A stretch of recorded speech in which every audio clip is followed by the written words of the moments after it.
Super star Rajinikanth அவர்கள் சினிமாவிலிருந்து ஓய்வு பெற இருப்பதாக தற்போது ஒரு தகவல் சமூக வலைதளங்கள்ல வைரலுமே ஆகிட்டு இருக்கு. கடந்த 20 ஆண்டுகளுக்கு மேலாக அவ்வப்போது ரஜினி சார் நடிப்புல இருந்து விலக உள்ளார் அப்படின்ற செய்தி வெளியாகி கொண்டுதான் இருக்கு. பாபா, எந்திரன், ராணா, கூலி அப்படின்னு ஒவ்வொரு படங்களின் போதுமே ரஜினி சார் ஓய்வு பெற இருப்பதாக வதந்திகள் பரவச்சு. அண்ணாத்த படத்துடைய தோல்விக்கு பிறகு கூட ரஜினி சார் இனி படங்கள்ல நடிக்க மாட்டார் அப்படின்னு எல்லாம் சொன்னாங்க. ஆனா இந்த வதந்திகளுக்கெல்லாம் ரஜினி சார் வேறு ஒரு விதமாக பதில் கொடுப்பாரு.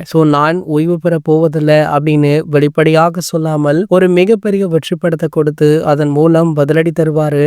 அந்த வகையில தற்போது ரஜினி சார் ஓய்வு குறித்தான வதந்திகளுக்கு முற்றுப்புள்ளி வைப்பாரா அப்படின்றதுதான் கோடான கோடி ரசிகர்களுடைய எதிர்பார்ப்பாகவே இருந்துட்டு இருக்கு. ஒவ்வொரு முறையுமே இதே போல வதந்திகள் பரவி வரும்போது ரஜினி சார் அடுத்த படங்களை அறிவித்து அந்த படங்களை வெற்றி பெற செய்து வதந்திகளுக்கு முற்றுப்புள்ளி வைப்பாரு. தற்போது கமல் அவர்களுடன் இவர் இணைந்து நடிக்க போகும் படம் தான் அவருடைய கடைசி படம். அதன் பிறகு நடிப்புல இருந்து ரஜினி அவர்கள் ஓய்வு பெற போறார் அப்படின்னு பரவலாக பேசப்படுது. இதனை பல முக்கிய பத்திரிகையாளர்கள் ஒரு சில சமூக ஊடகங்களே வெளிப்படையாக தெரிவிச்சிருக்காங்க. ஆகையால பாத்தீங்கன்னா இந்த முறை ஒரு படி மேலே சென்று சூப்பர் ஸ்டார் அவர்கள் இந்த வதந்திகளுக்கு வீடியோ ஒன்றின் மூலம் பதிலளிக்க உள்ளார் அப்படின்ற தகவல் சூப்பர் ஸ்டாருடைய நெருங்கிய வட்டாரங்கள்ல இருந்து தகவலுமே கிடைச்சிருக்கு. மேலும் பாத்தீங்கன்னா இது போன்ற வதந்திகளை பரப்ப வேண்டாம் அப்படின்னும் சூப்பர் ஸ்டார் ரஜினிகாந்த் அவர்கள் அந்த வீடியோவில் கேட்டுக்கொள்ளுமே இருக்காரா.